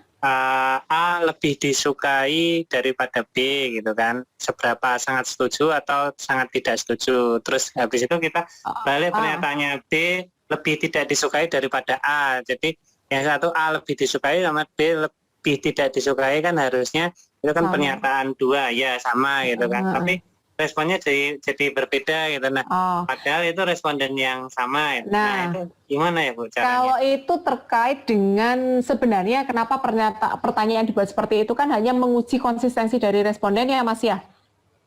Ya, sehingga kalau misalnya respondennya sebenarnya ditanyakan hal yang sama tapi hanya dalam format yang berbeda kok dia memberikan jawaban yang berbeda. Nah, itu kan yang bermasalah itu respondennya Mas gitu. Nah, itu biasa digunakan di kuesioner ya untuk mengecek tingkat konsistensi jawaban responden. Namun kalau dalam AHP ini memang yang seperti itu jarang dilakukan. Jadi biasanya dilakukannya tuh hanya one shot aja, jadi sekali aja. Jadi misalnya kita diminta untuk membandingkan A dengan B gitu, ya sudah antara A dan B itu mana yang lebih disukai dengan tingkat preferensi berapa dengan tingkat intensitas berapa gitu ya. Saya mencoba mencari contoh kuesioner kok belum nemu. Jadi sebentar ya, atau gini aja deh, ini aja. Saya bikinkan ilustrasinya di sini aja ya. Misalnya kita bandingkan dengan A dan B. Jadi yang dilakukan AHP itu gini biasanya. Ada garis bilangan gitulah ya. Ini A sama B. Gitu. Nah, kemudian kita diminta untuk menentukan. Ini misalnya titik 1. Satunya di sini. Ini 2, 3, dan seterusnya sampai 9. Ini sampai 9 begitu. Jadi dievaluasi gitu ya, lebih cenderung kemana. Ini kalau sama, posisi 1 itu ketika sama penting. Jadi A sama B itu posisinya sama penting. Jadi equal importance itu dia akan isi di sini. Jadi dia cukup ngisi silang atau bunder atau apa gitu ya. Gitu. Tapi kalau misalnya dia lebih suka B, maka dia akan ngisi di sisi sebelah kanan. Kalau dia lebih suka A, berarti dia akan ngisi di sisi sebelah kiri. Nah, begitu Mas bentuk kuesionernya. Jelas ya? Iya, Bu. Nah, kurang lebih seperti itu. Jadi karena dia hanya membandingkan dari 2 itu. Jadi A sama B itu dia lebih disukai mana atau lebih penting mana gitu. Kalau sama penting berarti dia akan mengisi di tengah itu, yang angka 1 itu. Kalau menurut dia lebih penting B, berarti dia akan mengisi di sisi kanan. Ini salah satu contoh bentuk kuesioner ya. Itu seperti itu bentuknya. Jadi yang sering itu untuk memudahkan itu kayak dibikin garis bilangan, terus ini ada angka-angkanya gitu, 3, 4 gitu. Terus dia cuma disuruh buletin aja, nilai aja di mana gitu posisinya. Begitu kira-kira Mas Fahrudin. Iya Bu. Berarti nilai yang sama-sama 5 atau sama-sama 9-nya, kalau yang di sebelah kanan dan di sebelah kiri memasukkannya. Nah, jadi ya, nanti, Bu, ya? kalau misalnya nanti dia ngisinya kok di sini misalnya, berarti dia B lebih disukai daripada A, kan gitu. Tapi ini memang harus dijelaskan dulu ke respondennya ya, biar dia nggak bingung gitu toh.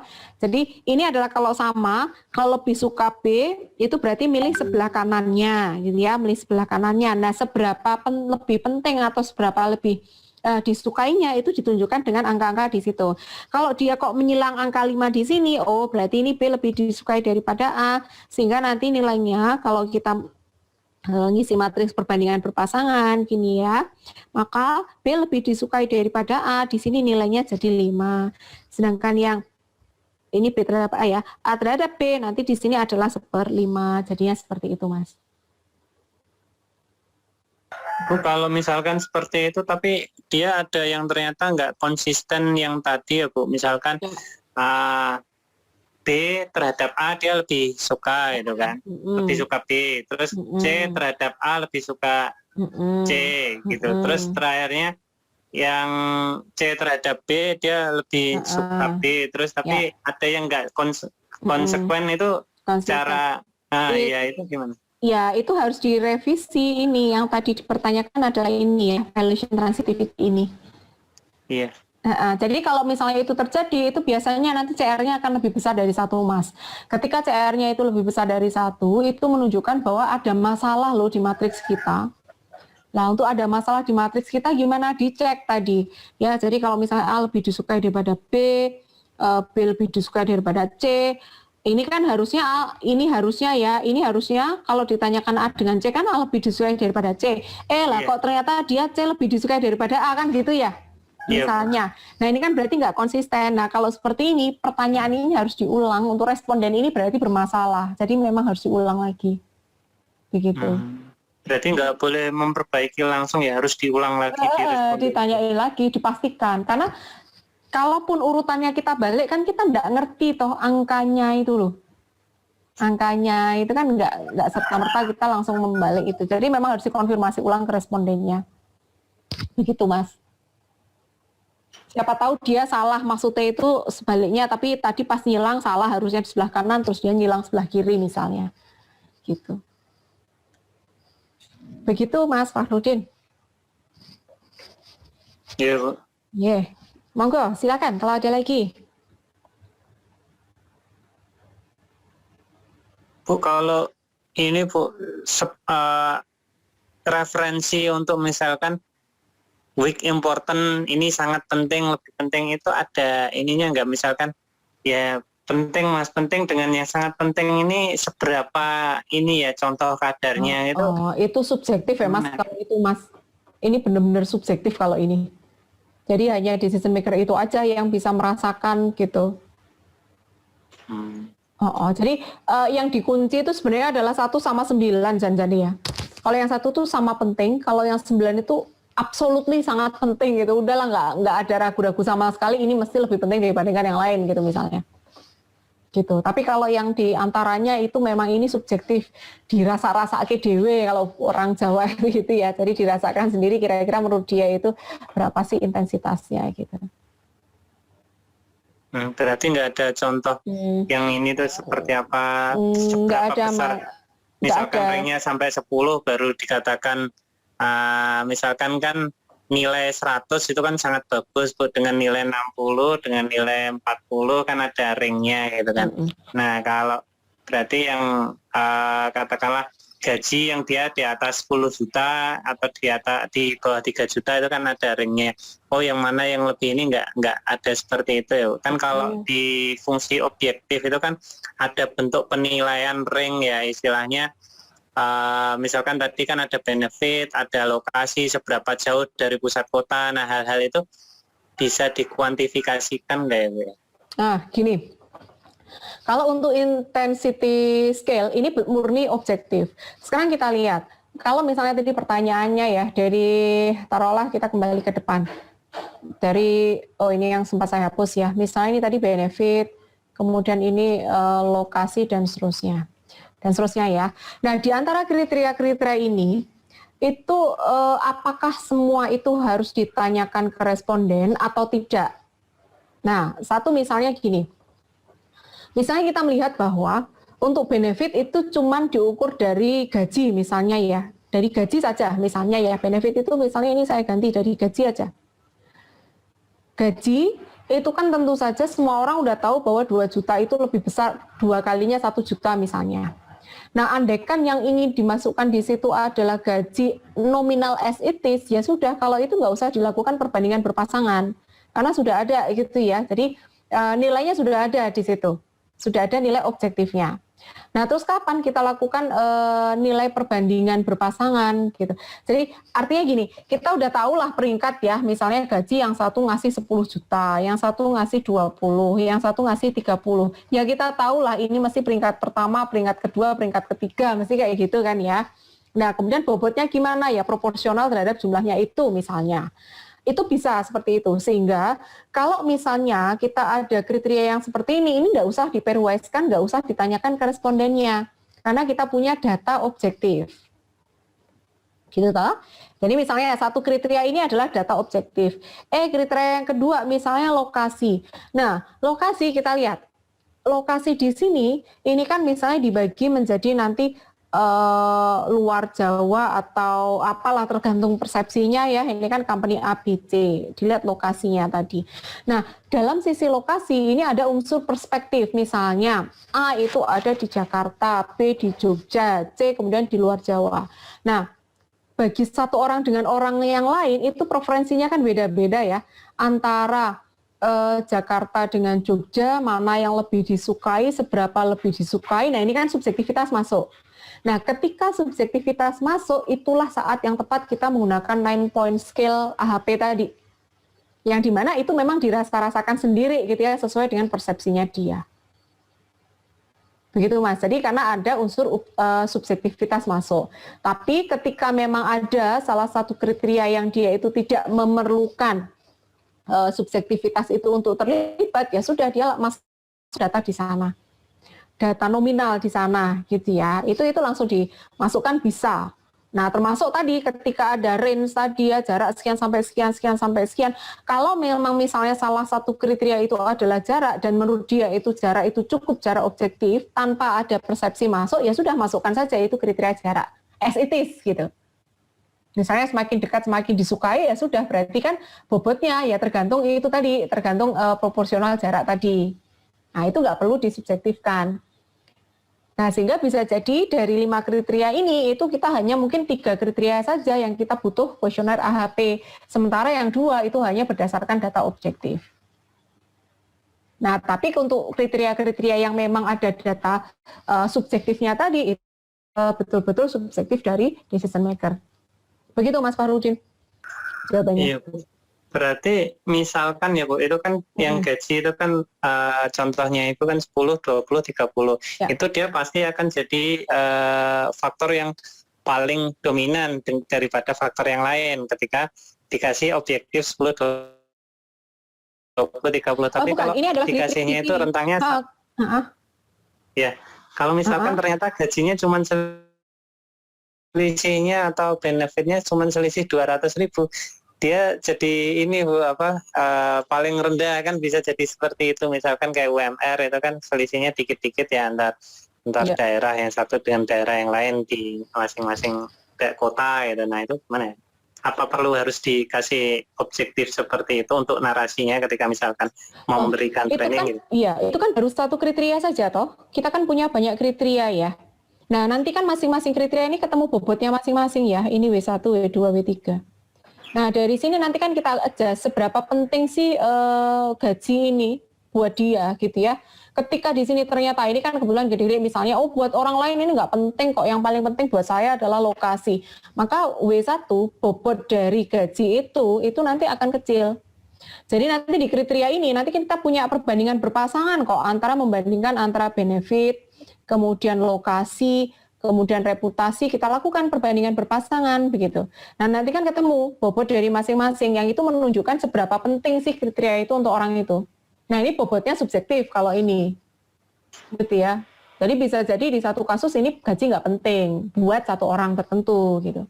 Tapi untuk orang lain bisa jadi dia bobotnya besar. Berarti yang kayak kemarin itu kan yang ini ya Bu, dia bisa berubah decision ketika value-nya dia jadi lebih tinggi sekali gitu. Itu nggak perlu dimasukkan ya, istilahnya faktor itu nggak perlu dinarasikan. biar dia membuat persepsi sendiri ya. Kalau misalkan perbandingan gajinya itu besar sekali, maka dia walaupun di luar Jawa dia akan mau, tapi kalau cuma selisihnya dikit, ya kan itu nanti kan di lebih ke trade off kan, lokasi. iya itu kan nanti di trade off kan Mas, ketika kita ini memang kita belum membicarakan hierarki ya, mungkin besok akan lebih jelas ketika kita membicarakan hierarki. Tadi itu kan memang baru terkotak-kotak, jadi kita baru ngomongin gaji tok, lokasi saja dan seterusnya. Tapi ketika nanti sudah komprehensif semuanya, nanti kan kita akan pertimbangkan bobot di gaji itu dan juga bobot masing-masing kriteria gitu. Iya. Bu, berarti itu persepsi bisa berubah misalkan orang kota dengan orang desa, orang berpendidikan tinggi. Bisa. Karena ini single decision maker ya. Jadi satu struktur ini untuk satu decision maker loh. Jadi saya menyelesaikan ini dengan Mas Farudin menyelesaikan ini bisa jadi beda angka-angkanya. Dengan Mbak Intan, Mbak Olivia itu beda semua angkanya bisa. Karena ini adalah persepsional gitu. Gitu. Jadi ini sangat tergantung. Makanya tadi kan yang 1 sampai 9 tadi kan ya tergantung ininya kan. Decision maker-nya mau ngisi berapa gitu ya yang ini. Gitu. Karena ini memang sangat subjektif gitu. Bu, berarti itu tidak ada ketentuannya ya, misalkan yang ada 5 membandingkan 5 ya, A, B, C, D, E, tapi dari 5 faktor itu yang 4 faktor sama, cuman ada 1 faktor aja yang dia itu lebih dominan daripada yang lain dengan perbandingan 3, 5, 2. Nah itu bisa seperti itu nggak ya Bu? Bisa, ini kan semuanya bebas kan, nggak masalah gitu. Ketika membandingkan 5 faktor ternyata 4 bobotnya sama penting semua, hanya 1 yang beda gitu nggak masalah. Oh nggak masalah. Berarti nggak harus ini lebih besar dari ini. Oh nggak harus, karena ini kan mengakomodasi 1 sampai 9 ya Mas ya. Jadi kalau misalnya memang sama ya diisi aja 1 gitu, nggak masalah, ini kan umum gitu. Gitu, ya.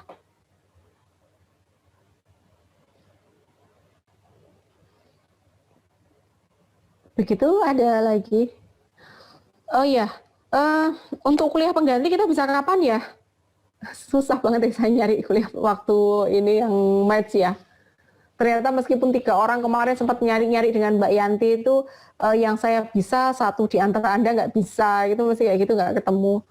Jadi kemungkinan sih kalau misalnya nih ya, misalnya saya kan punya utang kuliah nih ya, kalau Senin sore gitu bisa nggak sih, 3:30 gitu, bisa nggak?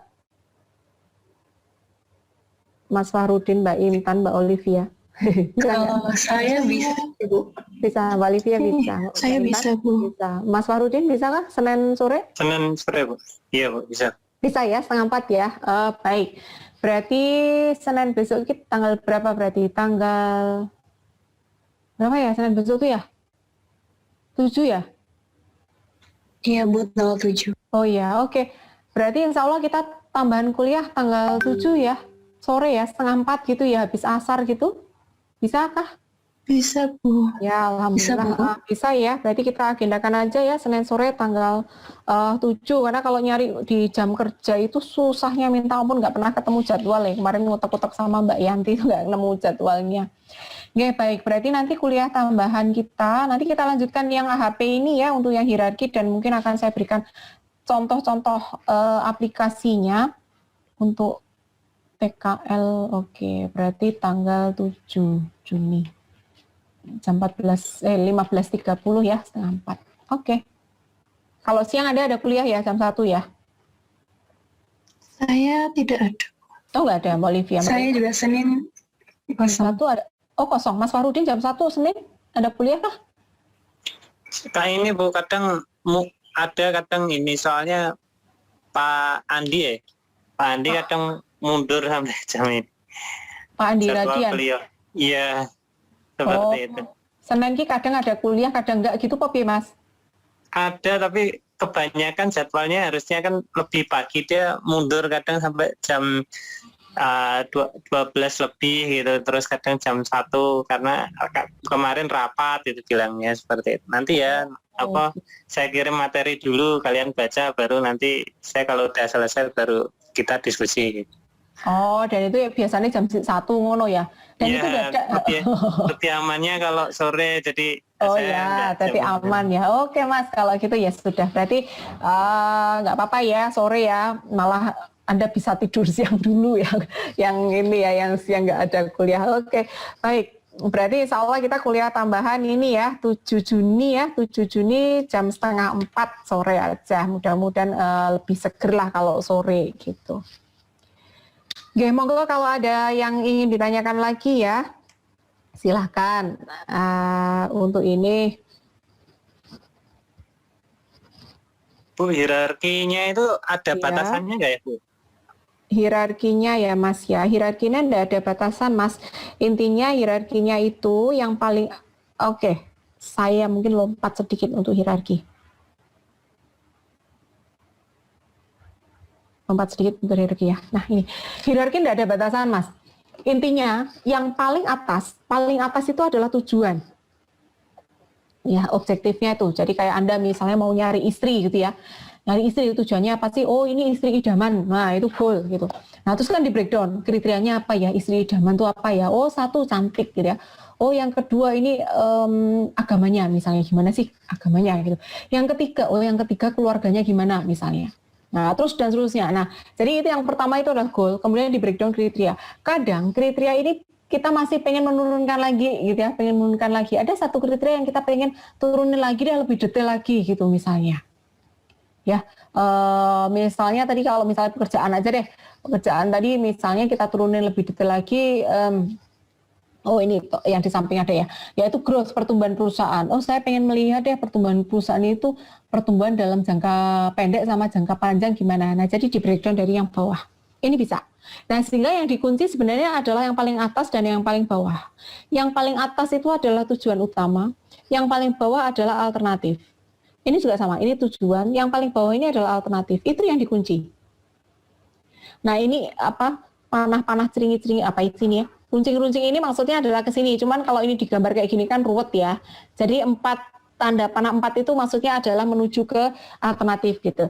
Jadi yang dikunci adalah yang paling atas sama yang paling bawah. Nah terkait dengan tengah-tengahnya gitu ya, tengah-tengahnya, kriterianya, subkriteria dan seterusnya, ini sangat tergantung permasalahannya. Begitu. Iya Bu.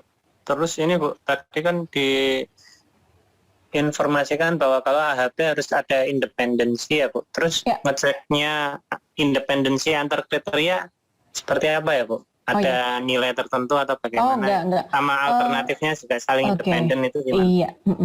Jadi gini, karena tadi prosedur AHP itu kan ngitungnya sendiri-sendiri ya. Jadi ada matriks ini dicari bobotnya, matriks itu dicari bobotnya sendiri-sendiri, terus baru digabung dari satu. Nah prosedur itu bisa jalan ketika masing-masing item independen gitu. Nah sehingga misalnya kayak ini yang job task satisfaction ini berarti di sini diasumsikan bahwa yang namanya riset, pertumbuhan perusahaan, benefit, kolega, lokasi, reputasi itu saling tidak berhubungan. Nggak ada hubungannya. Jadi antara benefit dengan lokasi itu nggak ada hubungannya, kemudian benefit dengan growth juga nggak ada hubungannya, dan seterusnya. Nah, itu asumsinya.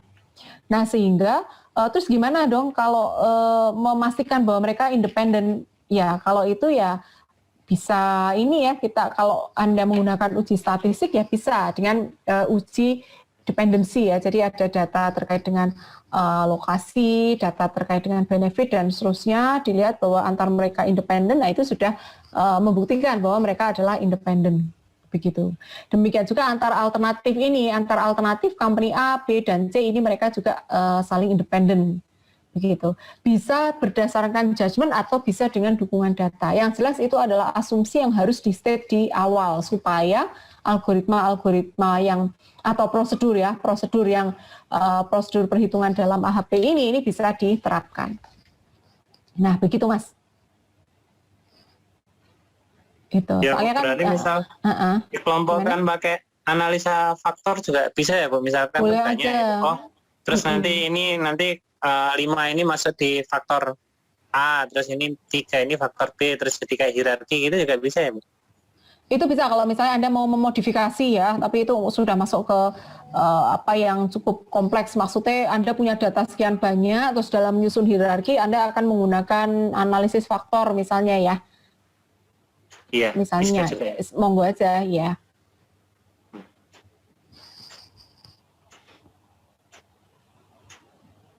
Begitu.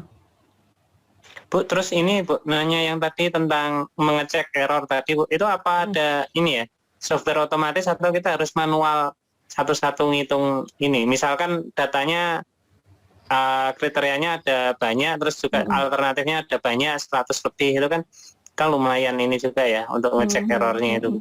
Ini Apa bisa ada pakai software otomatisnya pakai atau enggak? Excel sih Mas, karena ini kan hitungannya gampang ya sebenarnya ya. Cuman recall aja kan, AIJ itu entry dari matriksnya itu toh, W1 dan seterusnya kan udah hasil hitungan ya. W1, W2 dan seterusnya. Nah udah ini dimasukin aja itu dengan menggunakan Excel aja nih, gampang kok ini Mas. Kalau software khusus nggak ada sih. Kalau berarti untuk uji transivity-nya juga itu pakai manual. Excel bisa? Uji transitivity boleh pakai Excel ya boleh. Tapi intinya di sini nggak ada software khusus sih yang untuk itu. Kalau untuk menghitung bobot itu ada software untuk AHP itu namanya Expert Choice ya. Expert Choice itu Anda memasukkan saja entry matriksnya udah ketemu tuh solusi akhirnya apa, bobotnya berapa itu sudah ada. Itu ada softwarenya kalau itu. Hanya kalau untuk proses checking ini memang harus manual sih. Begitu. Atau pakai Excel itu tadi. Expert Choice itu bayar Bu? Bayar sih setahu saya ya. Setahu saya bayar. Kalau nggak salah, nanti bisa dicek ya, Expert Choice namanya untuk yang software AHP. Tulisannya seperti apa Bu? Mungkin bisa Di belakang kayaknya itu saya sampaikan kok. Expert Choice ada nggak ya? Expert biasa, expert ahli itu, choice pilihan. Oh, expert. Oh iya. Biasa, ada ya. tuh di belakang, expert biasa. Nah ini Expert Choice ini loh. Expert Choice. Oh iya, Expert Choice. Nah itu, iya. Itu software untuk AHP.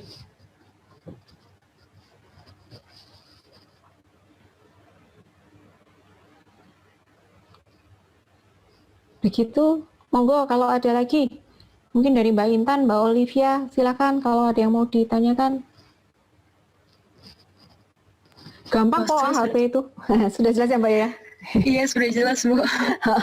Iya gampang kok AHP itu, nggak susah gitu. Dan sampai sekarang nih ya AHP ini adalah salah satu MCDM yang masih banyak dipakai gitu ya. Riset di AHP ini sampai sekarang itu masih banyak berkembang gitu dibandingkan dengan metode MCDM yang lain. Oke, kalau memang tidak ada lagi yang ingin ditanyakan, saya kira untuk hari ini cukup sampai sini ya. Insya Allah kita akan lanjutkan hari Senin ya, Senin 7 Juni.